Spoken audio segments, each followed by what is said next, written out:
El urbanismo participativo pretende que las autoridades políticas y la ciudadanía decidan de forma conjunta cómo mejorar cada uno de los barrios que componen la ciudad. Un urbanismo que tiene en cuenta las peticiones de la ciudadanía y adapta los distritos en función de sus necesidades. El Reino Unido ha liderado políticas de participación pública en el ámbito urbano, especialmente desde que crean los denominados planes de barrio Neighbourhood Planning. Esta fórmula otorga un poder sin precedentes a las comunidades locales para desarrollar planes urbanos a escala barrial de carácter vinculante a través de un protocolo participativo formalizado. Hoy vamos a conocer los detalles de este protocolo, las oportunidades y desafíos que presenta para todos los actores involucrados en estos procesos de regeneración de la ciudad. Y lo vamos a hacer en el marco de un nuevo programa de la serie que dirige el Grupo de Innovación Docente DIPASO, relacionado con los nuevos proyectos sobre la participación en el siglo XXI. Nos acompañan sus directores, los catedráticos de Trabajo Social y Servicios Sociales, Antonio López Peláez, y la catedrática de Derecho Administrativo, Marta Lora Tamayo, ambos de la UNED, y una experta especializada en urbanismo colaborativo.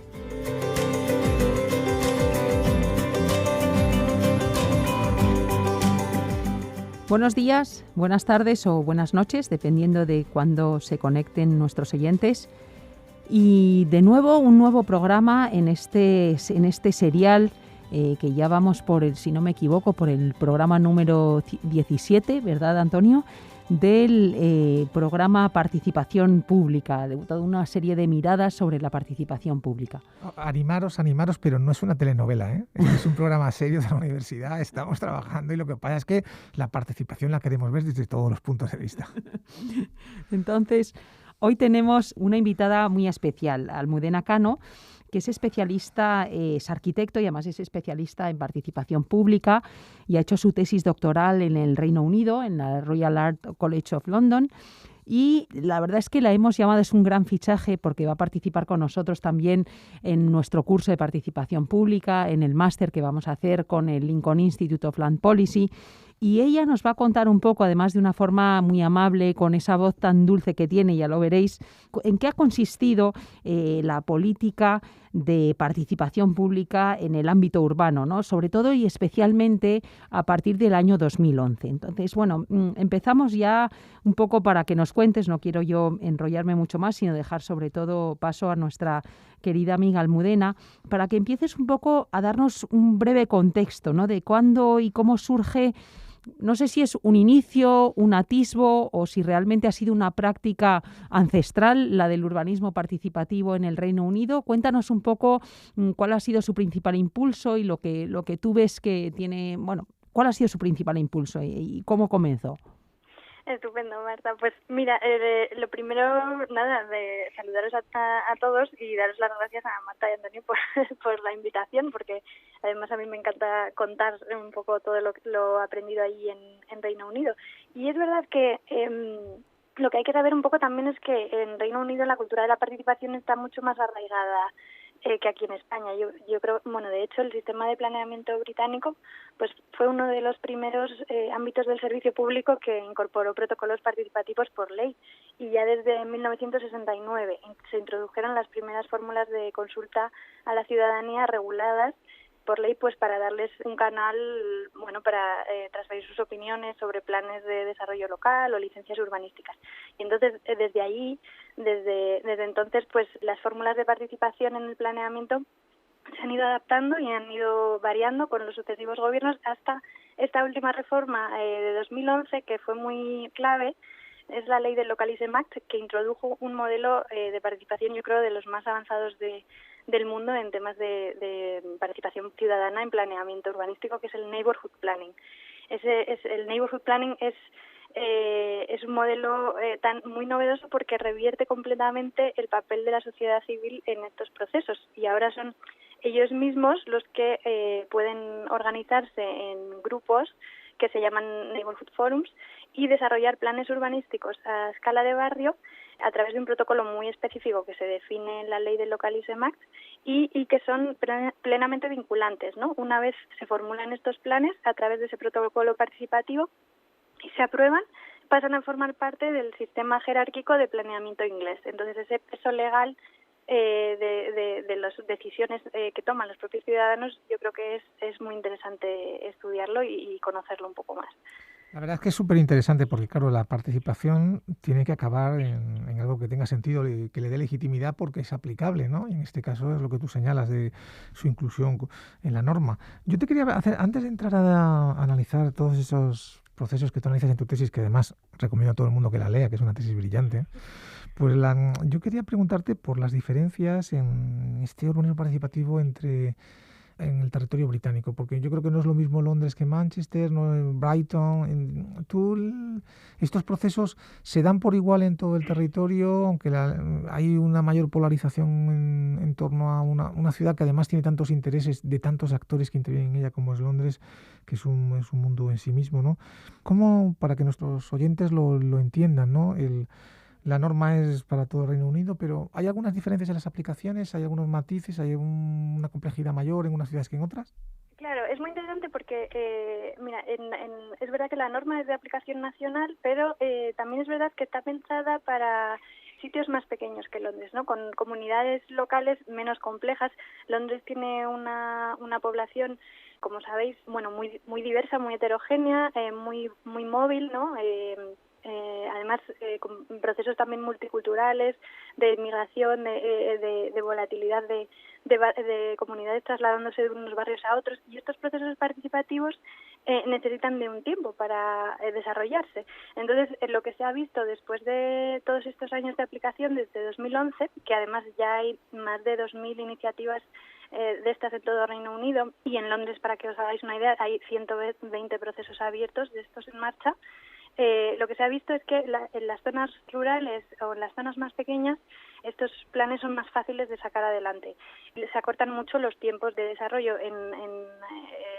Estos procesos pueden durar, están pensados para durar como unos 8 meses, un año, como mínimo, ¿no? Luego cada fórum se puede extender lo que necesite, pero si miramos a Londres en concreto, a ciudades más grandes, a Bristol también, ciudades más grandes, los procesos pues tienen una media de duración mucho más larga. En Londres, por ejemplo, eran 4 años cuando yo empecé la tesis. Ahora, gracias a todo el conocimiento generado estos años, pues esa media se va bajando, ¿no?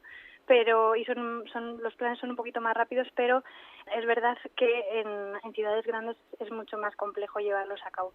Pero aún así, también hay que decir que están siendo una iniciativa muy exitosa y que se calcula que en los próximos años 2/3 del territorio londinense ya va a estar regulado a través de estos planes de barrio, o sea que es un movimiento muy potente, ¿no? Está funcionando muy bien. La verdad es que es impresionante, sobre todo cuando lo pones en cifras y el ver la capacidad que puede tener la población de influir sobre su propio territorio, ¿no? Visto desde mi propia de formación profesional, de cómo está concebido el planeamiento en España, ¿no? Que es tan reglado, tan poco ágil y tan poco flexible. Desde luego, esto es una forma de planeamiento de abajo a arriba, ¿no? Es tanto que se dice el bottom-up, que es, no sé si revolucionaria, pero al menos muy transformadora, ¿no?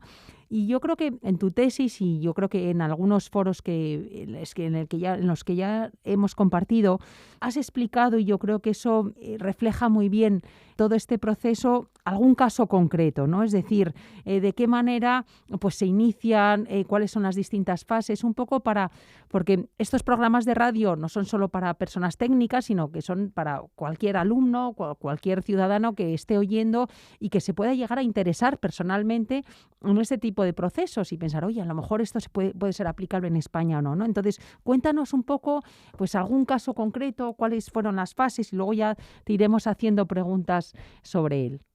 Fenomenal. Mira, os puedo contar el caso de Kentish Town, que es además en el que yo centré la tesis, es uno de los que mejor conozco, que está en el barrio de Camden, que seguro que muchos conoceréis en Londres, el barrio de Camden Town. En Londres... Oye, perdona, Almudena, lo conocemos, pero estamos deseando volver.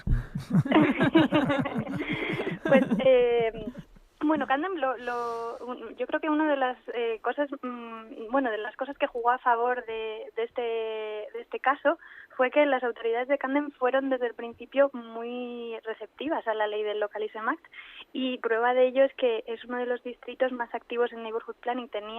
Cuando se hizo el plan de Kentish Town, tenía otros 9 grupos formulando planes para diferentes áreas dentro del perímetro de Camden. Y digo que es un caso de éxito también porque formó parte del programa de los frontrunners, que son como esas experiencias piloto o esos que abrieron camino en esto de Neighbourhood Planning. Ellos empezaron en 2012 y tardaron 4 años, pues lo que decía, ¿no? La media que se tarda en Londres en desarrollar el plan, pero se pone siempre como ejemplo de un caso modélico, ¿sí, no? Porque fueron superando cada uno de los pasos de este protocolo de manera muy exitosa. Y empezaron, como empieza este protocolo, siempre constituyéndose como Neighbourhood Forum. Lo que pasó en Camden fue que supieron aglutinar a muchos colectivos locales que ya estaban trabajando por la mejora del barrio, desde asociaciones de vecinos a grupos religiosos o educativos o grupos de mujeres, de inmigrantes. Supieron un poco juntar a toda esa gente que estaba trabajando en el barrio, que estaba un poco desconectada. A través del foro les pudieron dar como una voz unificada a sus demandas, ¿no? Y algunas de ellas pues canalizarlas a través de esa preparación del Neighbourhood Plan. Y además ellos supieron hacer muy bien una de las fases que es de las más complejas para los Neighbourhood Forums, que es el establecer el área, el neighborhood area, es el perímetro para el cual en el cual se van a aplicar estas ordenanzas, estas normativas que recogen en el plan. Camden es un área muy grande, el plan de Kentish Town tenía una... Almudena, perdón que me interrumpa, sí. Pero para que nuestros oyentes lo entiendan, porque quizás no todos han tenido la ocasión que tú tienes de disfrutar de Londres, ¿cuántos habitantes tienes y qué superficie? El de Camden, el Neighbourhood Plan tenía 10 hectáreas, y ahora mismo el número de habitantes no te sé decir, pero te lo busco en un momento. Bueno, mientras buscas los habitantes, porque a mí esto es una cosa que yo creo que para el oyente español nos debería llamar muchísimo la atención, ¿no? Y es lo siguiente, y es justo lo que tú has señalado, ¿no? Es decir, que fue clave la determinación, es decir, la determinación física de qué es lo que iba a ser Camden, ¿no? Entonces esto para nuestro modelo de distrito en el que están marcados esos distritos y cuesta muchísimo, además, con base en la legislación de régimen local, variar esa determinación geográfica, es interesantísimo cómo son los propios vecinos los que determinan a través de este foro cuál va a ser el área de aplicación, ¿no? Entonces, a mí esto me parece impresionante, es decir, es que son los propios vecinos los que deciden quiénes pueden ser sus vecinos. Y esto es interesante desde una perspectiva positiva, porque yo incluyo, pero también he visto ahora, sobre todo con los ojos en Estados Unidos, desde una perspectiva negativa, porque claro, yo puedo decidir quién quiero que esté, pero también quién no quiero que esté. Y entonces generar con estos foros también un urbanismo no inclusivo, es decir, lo contrario que pretendes, no un urbanismo inclusivo, sino exclusivo, ¿no? Bueno, ya ven los que nos escuchan que estamos, aunque estemos de acuerdo, claro, somos docentes, nos encanta discutir, ¿no? Entonces, claro, yo estaba pensando ahora mismo cuando estaba escuchando a Almudena, en la participación, pensaba a la vez qué ocurre en las ciudades cuando, aparte de participar para mejorar tu barrio, compites para ser icono global, ¿no? Yo pensaba, por ejemplo, en lo que es la instalación de un gran museo como el Guggenheim, que tuvo un impacto en Bilbao, pero tuvo también sus opositores. A lo mejor quizás los vecinos no lo hubieran querido, o sí. Pienso en la torre que se está construyendo ahora en el puerto de Málaga, que también tiene un debate muy importante, y pienso además en las consecuencias de decisiones que se toman, que aunque las tome una comunidad, permanecen por decenios, porque muchas decisiones en infraestructuras o en edificios, en edificaciones, permanecen mucho más allá de la longevidad de sus decisores, ¿no? Pero claro. Bueno, cuéntanos, Almudena, ¿cuántos habitantes? Sí, justo lo tenía por aquí, porque son datos de estos que te van de la cabeza, pero 15.000 habitantes tiene Kentish Town, pues el área de Neighbourhood, 15.900, el área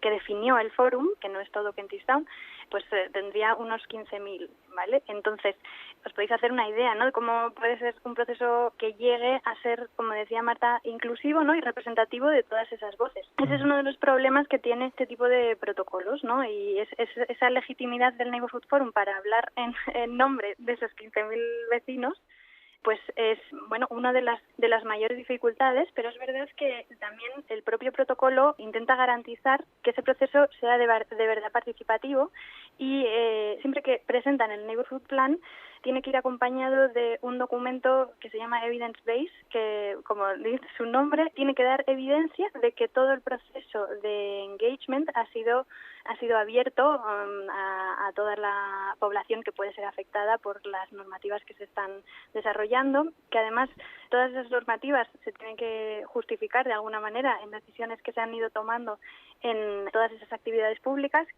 actividades públicas hay desde talleres de ecodiseño hasta fiestas populares donde se informa, donde se consulta, donde se debate, ¿no?, un poco el estado de cada una de esas políticas que van a desarrollar.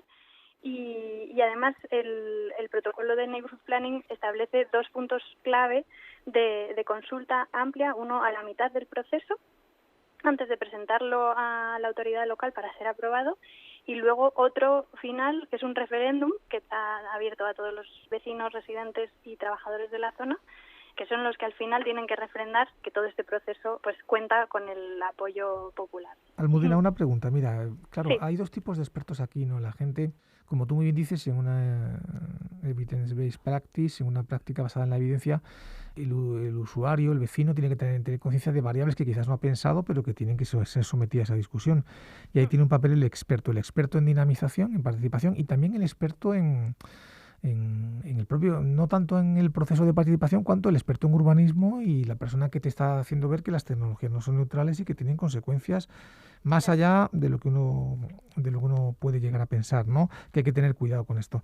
Entonces, en torno a ese papel de los expertos, ¿qué papel tuvieron en este proceso que tú estudiaste? Pues me alegra un montón que me hagas esa pregunta, porque justo además era donde yo ponía el foco en mi investigación doctoral, en el papel clave de los expertos, el papel que están jugando en este tipo de procesos.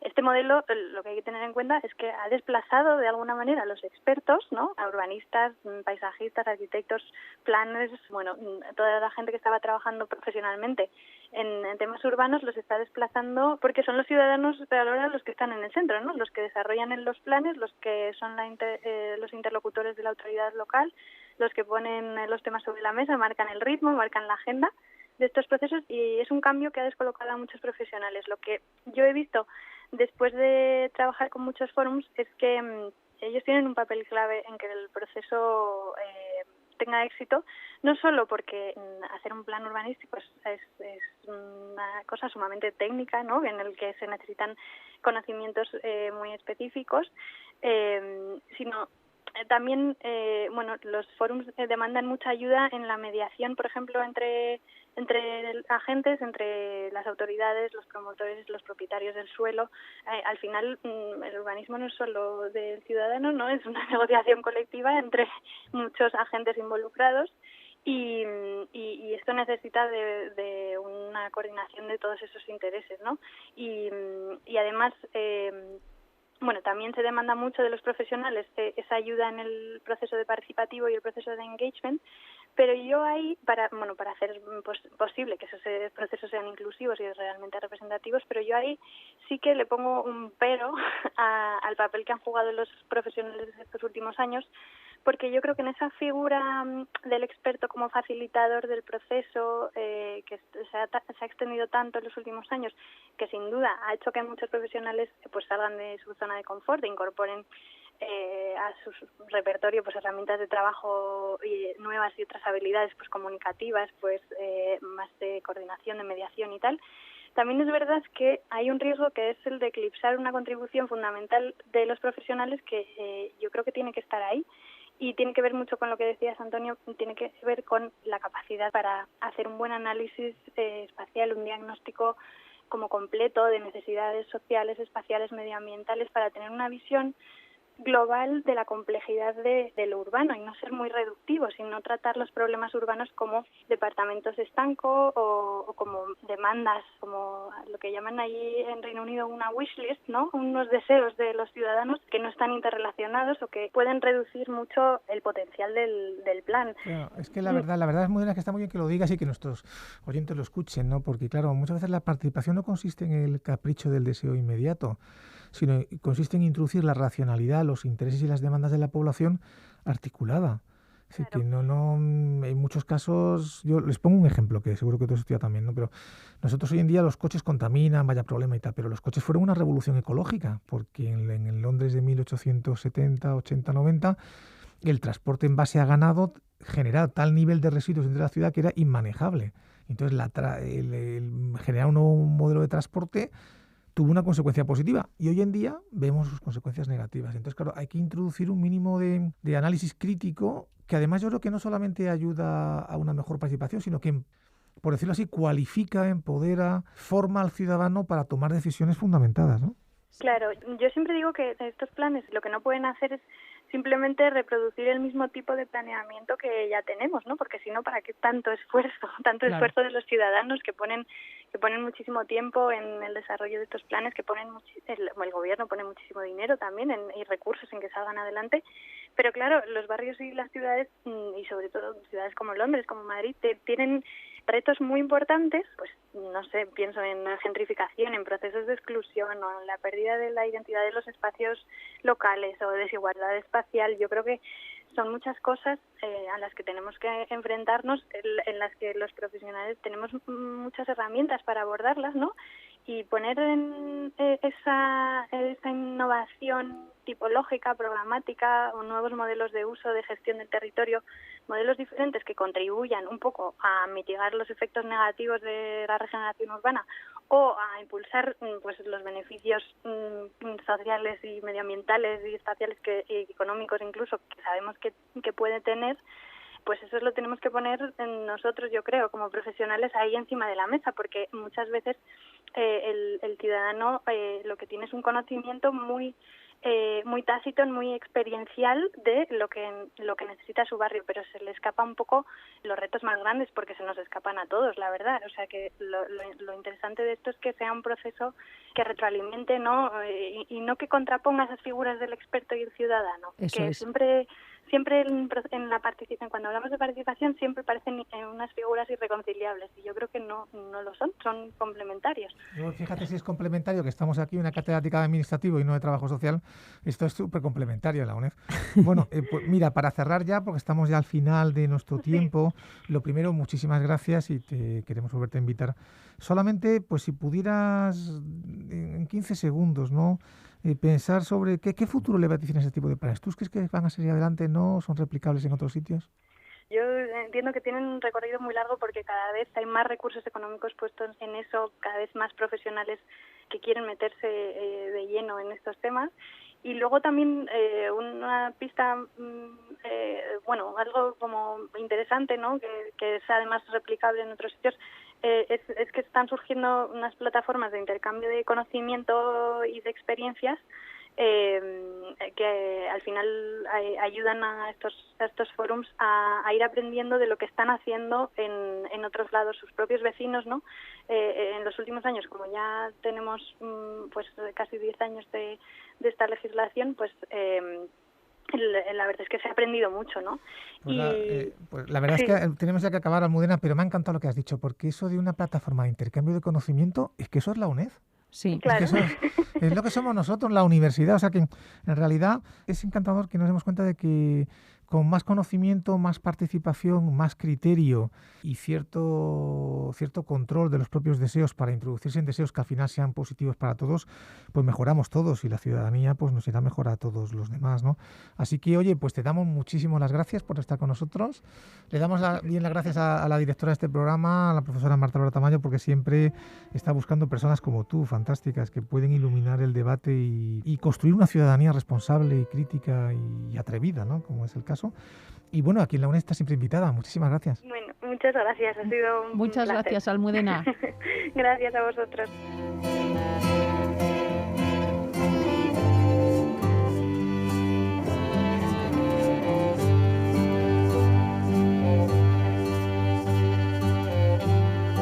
Almudena Cano Cano, arquitecta especializada en urbanismo colaborativo, nos ha explicado uno de los modelos más avanzados del mundo de participación ciudadana en el ámbito del planeamiento urbanístico, el Neighbourhood Planning, una reforma aprobada en el Reino Unido en 2011 que permite a la sociedad civil organizarse en grupos para desarrollar planes urbanísticos en los barrios que se convierten en vinculantes. Solo en la ciudad de Londres ya hay más de 120 procesos abiertos en este sentido, como apuntaban. Se calcula, de hecho, que en los próximos años 2/3 del territorio londinense va a estar regulado a través de estos planes de barrios, lo que demuestra que la cultura de la participación está muy arraigada.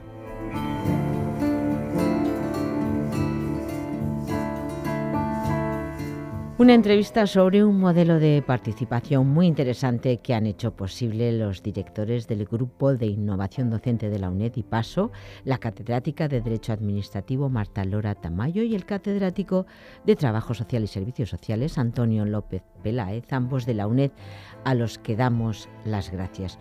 Como a vosotros, oyentes de esta serie dedicada a nuevos proyectos sobre la participación en el siglo XXI.